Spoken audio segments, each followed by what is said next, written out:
Now, I'm going to bring out the members of our new 10-year mainframers. They're going to talk about what attracts them to the platform and provide insights into the next generation and architects of developers. Again, you can submit questions to these, vote on questions, like them for the group as well. At the end of their presentation, we're going to answer as many of those questions as we can. Let's bring them up here. Bob Lovelace, Tech Pell, Byron Smith, Kimberly Harris, and Sai Guja. Let's give them a nice hand. Come on up.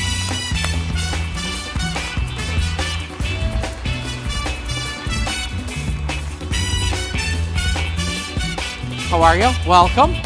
You look good. You're my pleasure. Hey, Tech. How are you? Hey, what's going on? Kim Possible, good to see you. Sai, how are you? Feel free to dance along. All right.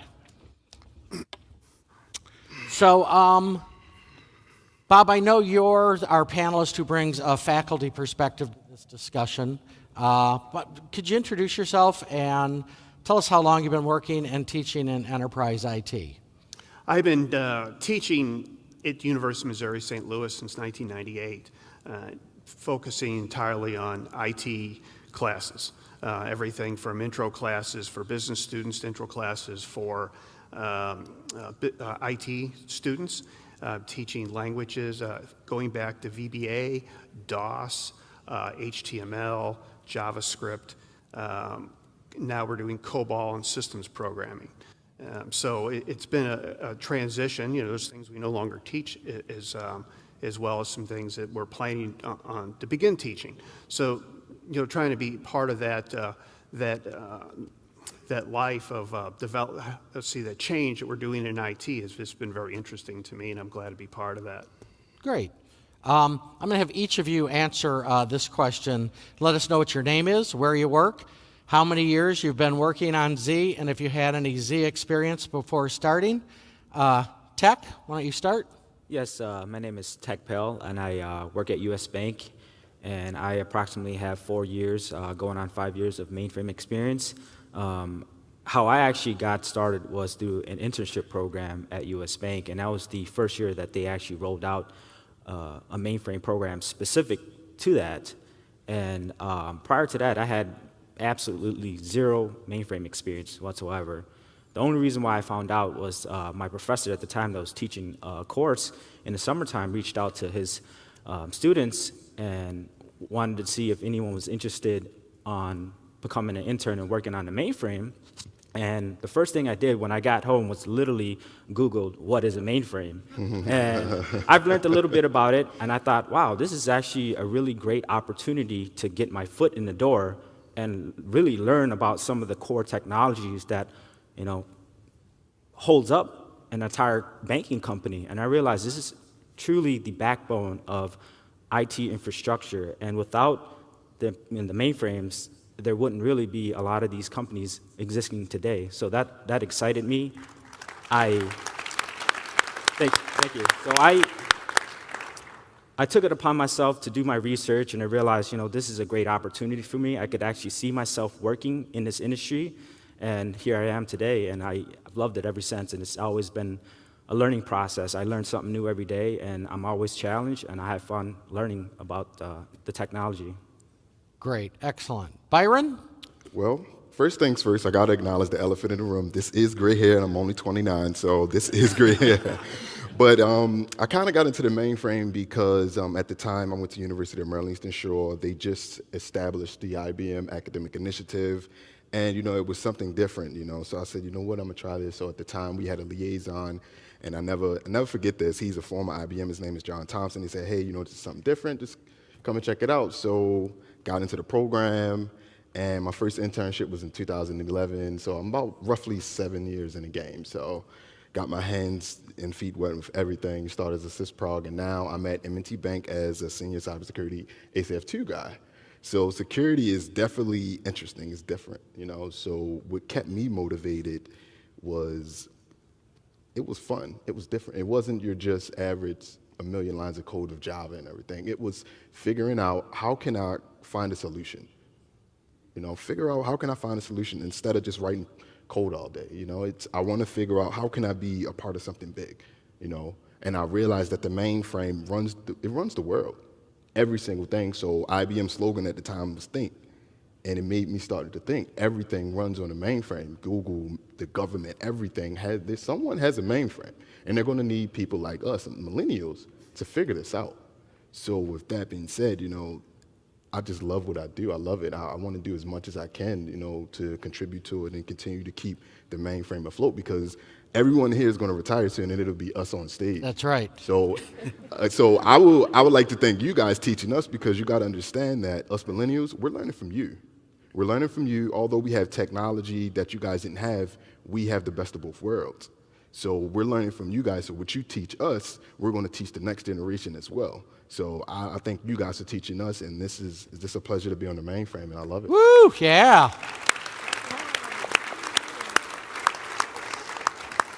It's like you're running for office, Byron, all right? That's right. Thank you. Thanks for the got sign. share Yeah. socks on. Excellent. Thank you. Kimberly Harris. Thank you. Good morning, everyone. My name is Kimberly Harris, and I am with WorldPay. It's a financial technology company, payment processing. I fortunately began my mainframe career with a COBOL class in college. I can't say I actually enjoyed it, but it was a requirement, so it is what it is. I have roughly 14 years of mainframe experience. I started out as a computer programmer, but quickly realized that my passion was all things security. I love security. I've always wanted to evangelize security, especially within the community, because so many of our customers, people in our cities, are unaware of security exposures. And I wondered, what could I do to help out with that? I quickly began my security career, but for some odd reason, every time I applied for a position, the only thing they could see was the word mainframe on my resume. It was always, oh, you have experience with the mainframe. Well, let me pull you in on this project. Let me pull you in on this. Eventually, I ended up where I am today as a senior information security engineer with WorldPay. I have to say I love it. I am very passionate about helping secure the world's information. I can honestly say I am grateful for the mainframe environment. I'm here today because of the mainframe environment. Go Big Iron.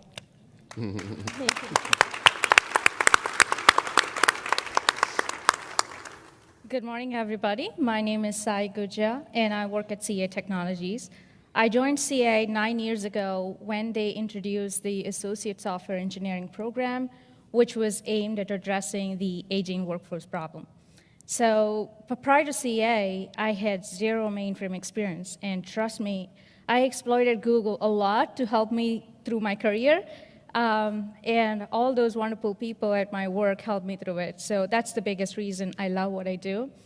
And I keep telling my friends about how transactionally powerful, scalable, and reliable in mission-critical the mainframe is. And yeah, I get those eye rolls when I start my mainframe spiel.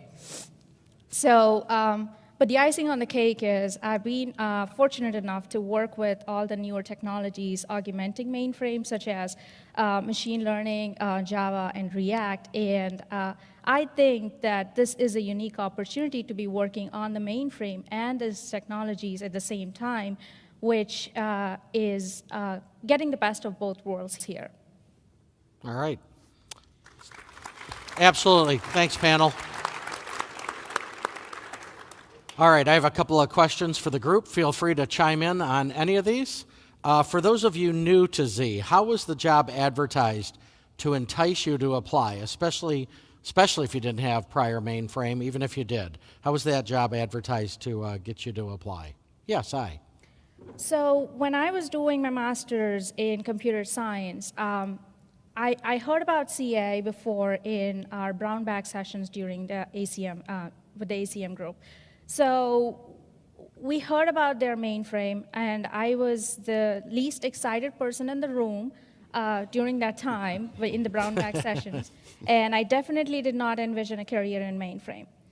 I happened to stop by at CA's booth at Career Fair, and there was this young gentleman, along with the hiring manager back then, trying to talk about what CA does and how we use the technologies to build solutions solving customer issues.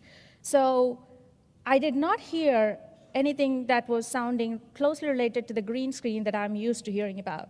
I heard about the technologies that they are using to solve, and there were high-level languages that were being used, and it was running on the platform, but it was completely the newer technologies that we have been used to. So, and honestly, it was recession time too, so I figured, okay, I will give it a try and see if I like it or not, and then if not, I'm gonna choose another path, but I went and tried, and once I started, eventually I got hired, and once I started, I just got hooked.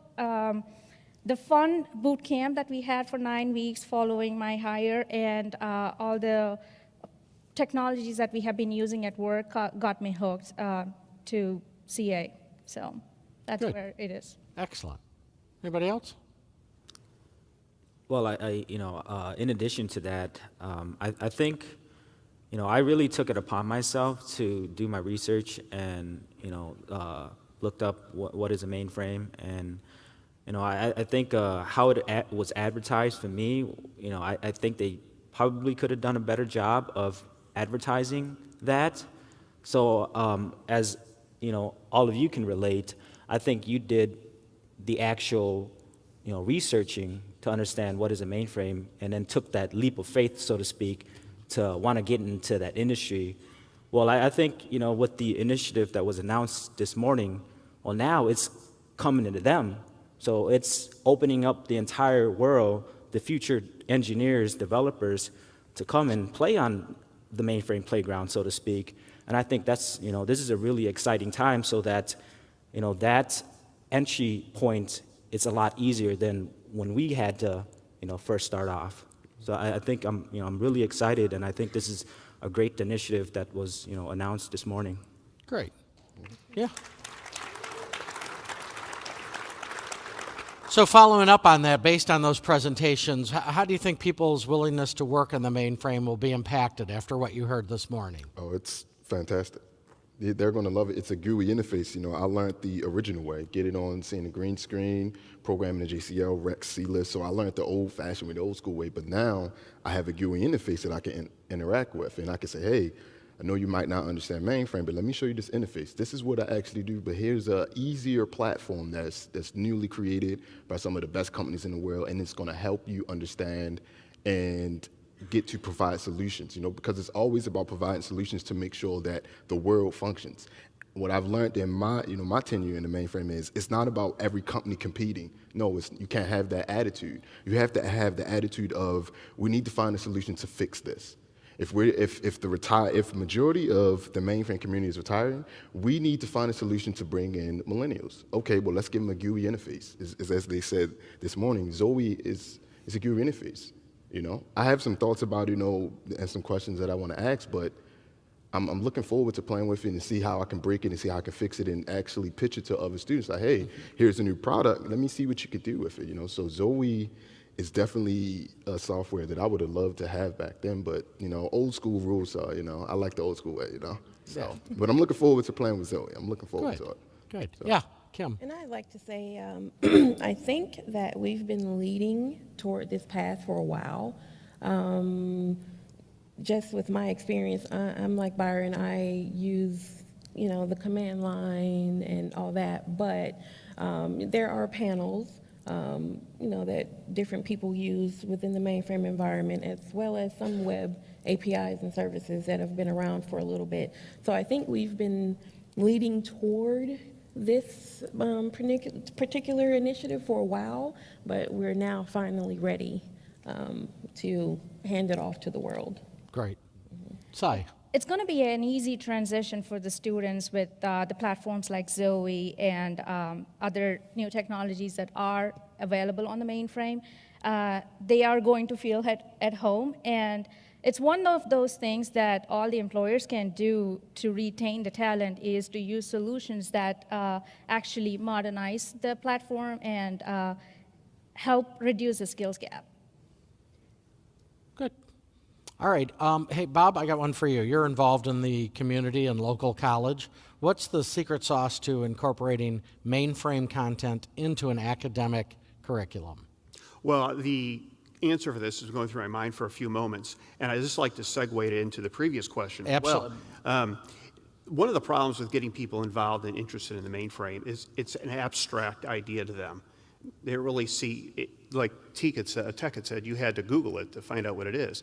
People grow up with the Windows environment or a Mac environment. It's just ubiquitous in our world. But when you talk about a mainframe, it's like, how does that apply to me? It's sort of intimidating. Why go down that route? So I think we need to do a job as professionals and as educators to start breaking down that abstractness, making it real. Here's the types of problems we solve. Here's the things we do. What I found out with any technology, none of it is really that complex when you get down to what you're actually doing. It's sort of like the first time you do your 1040 long form for your taxes. Like, it's really intimidating, but every little piece of it, nothing's that difficult. So I think with IT, and at least the work I've been exposed to, is just breaking down that abstractness and showing this is what the problems we're using to solve with it, this is how it's solving it, this is how it can benefit you. Now, the secret sauce for an academic curriculum, I think it's pretty simple. It's cash. I have so many students that have come back to me and said, the reason I got this interview with fill-in-the-blank company is because I had COBOL on my resume.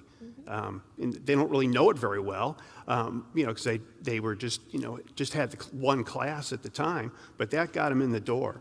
So what I've had industry tell me is that they don't need to have a COBOL expert come out of college, but they need to have somebody who can look at the code, see what the interaction and connectivity is between the two, between multiple environments. So how do they work together? And just demonstrating to students how we solve problems using mainframe technology. So I think when you can make that a little bit real, people become interested in it, and then we can say, hey, this makes my career better. I can get my first job, or I can get a better job just by knowing a little bit of mainframe technology. Byron, I know you kind of touched on this earlier. I want to expound on it a little bit. What advice would you give to employers to find and retain young professional talent like yourselves? Well, another elephant in the room, patience. You have to. You have to be patient. Getting a student, you get them fresh out of school. For me, it was, I have the internships and everything, but for my former colleagues and the new generation, you have to have patience. You cannot cram 30 years into 1 or 2 years. You cannot. It's no way. It's no way. So it's patience. You gotta have patience. And also another one would be, you gotta understand that the technical piece of it, If you're bringing on someone, you're training them every day, throw them on a project. Don't give them documentation to write, then put them on a project. That's backwards. And a few of my colleagues that I know at different companies, they're on the mainframe. They're all older than me. I'm like the youngest of all my colleagues. And one of my mentors is here. His name is Dexter Doyle. He works for IBM. And, you got to understand the technical piece. Put them on a project. Then, okay, now that you understand it, now write a document. So, definitely be patient with these students. You have to be patient, So that's pretty much my take on it. It's not really about money. I don't want to get into that because that's not it. That's not my drive. I don't care about that. Yesterday, you were talking about how having a partner, having somebody with you. Oh, yes. So That's great. I was in a session, someone else mentioned, I can't remember, but bring in pairs. Don't bring in one person, because with me, I was always the youngest, always. I was always the youngest, and I've been on the mainframe since I was about 20, and I'm 29 now. So it's been a while, and I was always the youngest for every company. So if you bring them in pairs, and you have 2 or 3 CICS guys or sysprogs about to retire, okay, no worries. We have 2 here, bring them together, because, we learn from you guys again. You guys were, you had fun, you had happy hours, you were going out, you were talking about stuff. We look at that, we look at that. We want to have the same engagement. We want that.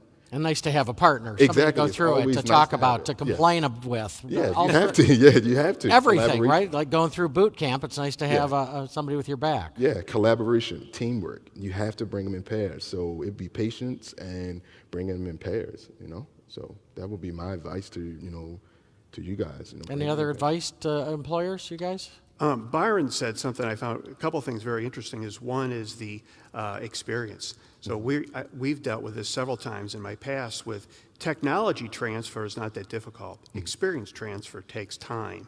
So when someone leaves, they'll say, well, did they give you all their documentation to tell you what they do? Well, yeah, but I really don't know what any of it means. Right. And it takes experience to learn those things. And I believe you're right. We have to expose people to the experiences kind of before we expect them to be doing it full time.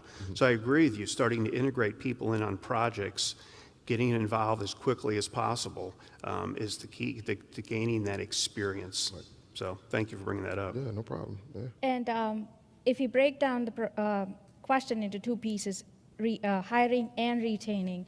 For hiring, I think one of the things that employers can work on is the messaging on how we advertise our job descriptions. How do we promote what the mainframe job? So having a mainframe, like explain what technologies you're using on what platform to the potential key candidates, and also making sure you send younger generation to the career fairs, talk to them in the college environments, and also make sure your hiring managers and talent management team understands how to message this across everybody. And then once you get the talent hired, it's important to retain them. So make sure you provide them opportunities to feel valued. Make sure they are listened to and they have their opinions are valued, and provide them with right opportunities, because it's really important for the younger generation to feel that feel pumped about what they do, and also make sure they are rightly rewarded. So a perfect example of right opportunity is me sitting here in front of you today at Share, my first time here, by the way, talking in a panel about hiring and retaining mainframe talent. So that's the kind of opportunities you want to provide your young talent to keep them engaged. And also, another thing you could do to hire more talent is explore internship opportunities. That's a cool way to get college kids out in your environment, talk to them about what things you're doing, and show them what this world can do for you. Great. And now we want to get to the audience questions really briefly, Bob. How can experienced mainframers get involved in their local community like you did? Something got a... Well, I got involved at UMSL through a mentorship program. They, University of Missouri St. Louis, they have an ongoing mentorship program every semester where you go and meet with students and you become a mentor as long as you want, a couple semesters or lifelong. So I've known students for years who I never taught them, but I got to know them and engage with them through a mentorship program. So I would be willing to bet that if you looked at any local universities that are within your commute, you could probably get involved in that. I'm sure UMSL is not a standalone with that feature. Okay, great. Here we go. Couple questions I got up here. What do you tell your friends about mainframe and the work you do? Yeah. Start. Go ahead. Typically, someone will ask me, what do you do? Who do you work for? I first have to go into explaining what my company is. And I, typically start out with, when you use your credit card, we're probably the middleman for that. And then I go into, and what I do is I work to make sure that that transaction is as secure as possible and that hackers are not getting your information. And typically that leads into, hey, did you know that mainframes actually house all that information for you? You interact with the mainframe more than likely all day, every day, and don't even know it. Because most people think about servers and things like this. So I typically have to go into this big spiel trying to get them to come over to the big iron side. All right. Any of you coded in assembler? Or was it part of your training? I took assembler and COBOL in school. I took both of them. I mean, they're both just basic languages to me, So my thing is, I took the classes. They were very basic, just basic stuff. That in schools at the time when I was in school, they didn't really get in depth. Like now, we're really getting in depth of COBOL and assembler. At the time, I just learned basic stuff on assembler and COBOL. So with me, I just understanding programming. And then when I got on the mainframe, I'm like, wait a minute, JCL, you could put any language inside of JCL and it will run. So I'm like, this is pretty neat. So, I mean, assembler is pretty cool, but I mean, programming languages, I mean, it's several of them, but I mean, it really doesn't matter. Like, you can get a kid, or, a former colleague, that knows every programming language, but if he doesn't understand how to, explain it to his hiring managers, oh, I understand this, but I'm willing to learn this, So the key is, you want to teach these kids, they can learn this assembler code, but they also ought to understand that we want you to take this assembler code and put it aside of JCL. So. Well, we want to drive people out of mainframe, encourage them to go to the mainframe. We should teach them assembler. That's what we should do. Yeah. Yeah. So Yeah, let's bring that is that a up good point, right away and, Good point. and get them involved in that. It's one of those languages where you kind of have to know how to code well, I think, to be adept at it. Maybe being introduced to it at some point so you can maybe make a change or understand maybe what it's doing for you. So yeah, I wouldn't put that as on a curriculum anywhere. Somebody said, thank you for being here. As you start your careers in Z, what should mentors not do? I think I'd like to kind of touch on that topic. It's very important to have someone that you can actually go to for any kind of questions. I really think that that's what helped me propel my career. And I've been working on the mainframe for 4 years, and I wouldn't be anywhere remotely comfortable with what I do without mentors. Jim Erdahl, he's one of my mentors here, and give a hand for Jim Erdahl. He's the one that brought me here. He introduced me to Share, and I also like to make a pitch for the Z Next Gen program. I think it's one of the best programs that I've attended because it's to highlight our stories and to tell every company that you've got young professionals that are eager to learn and want to contribute to this mainframe space. And they do a phenomenal job of telling their story. So whatever we're reiterating, they've already said in a lot of these sessions that I've attended. And I think there's a bunch more of us out there in the audience right now, and their stories are very similar to ours. And one of the key themes is having and identifying mentors at your workplace, because these mentors, they come with 30 plus years of mainframe experience. And my concern when I was, working, I realized, well, I need to learn from these guys because the knowledge transfer needs to happen now rather than later before they all just are out the door and then your company is, exposed. Right. So I felt like, this is a lot of pressure for me to, take on because I really want to learn from the seasoned professionals because they know this stuff like the back of their hand. Whereas me, I came in there with a fresh, clean slate, but I was eager to learn. I was willing to learn. And that's the thing about us young professionals is that we're willing to take on these roles because it's challenging for us. It's impactful. We feel like we make an impact. I think, mentorship is definitely a key to our success. So thank you guys, for all the mentors, all the folks that I've gotten to, know through Share. This is a great learning opportunity, learning environment for all of us, new or, that's been around for many years. A couple of tips for mentors and for people being mentored is when you mentor, just be sure you share things in layers. What I have seen from my colleagues is sort of a tendency to go too much into detail too quickly.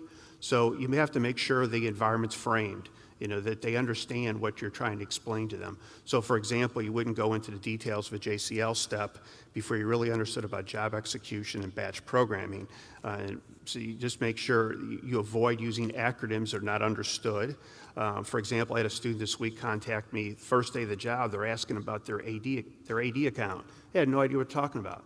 Active Directory. But it's just that avoiding using language that people don't know, avoid being abstract, be specific, and just make sure that you're at the right layer. You know, that you've painted, you've framed it, you know your audience, and that you're telling them something that's actually usable and actionable. So I found out, I've taken a lot of training courses, and you do nothing with it, ever.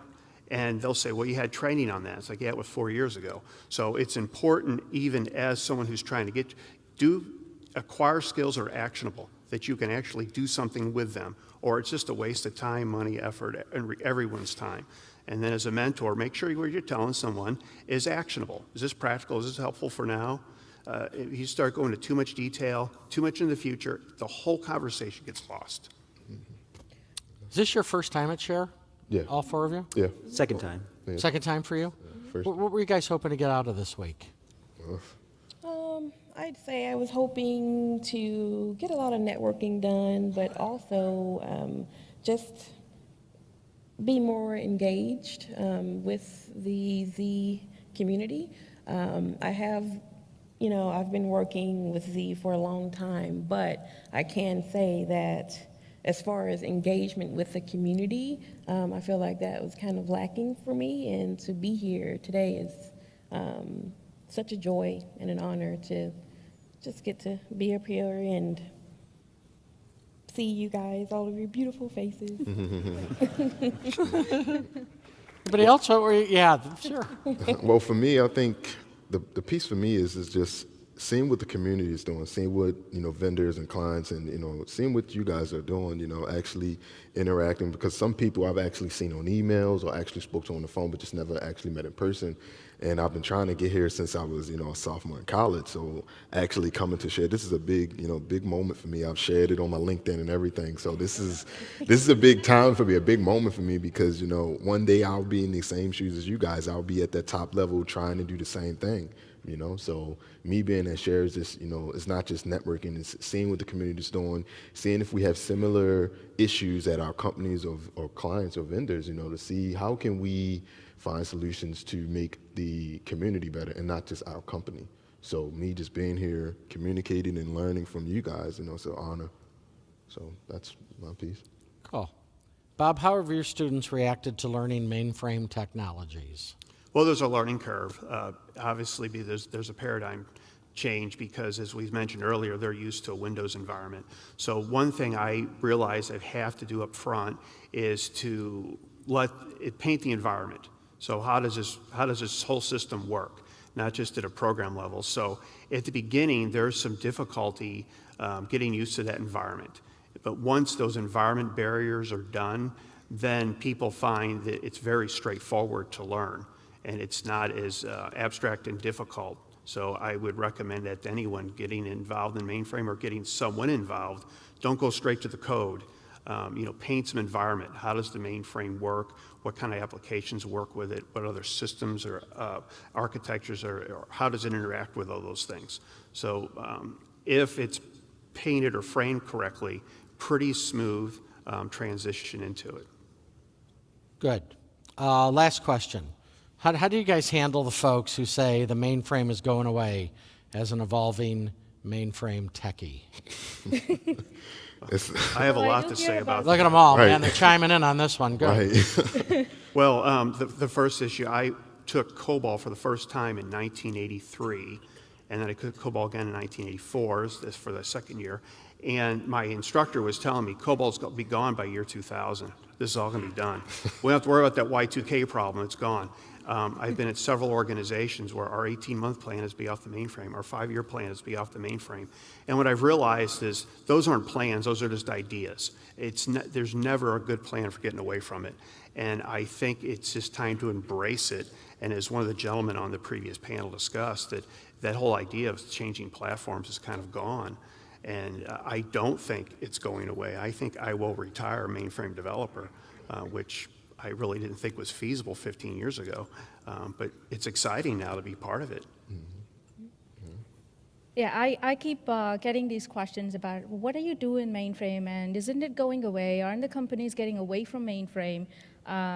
So I just asked a few questions. How do you think your ATM is working? How do you think are you able to get into the U.S. or all these important questions? And then the light bulb goes off. Okay, is that mainframe? Is that still going to be here?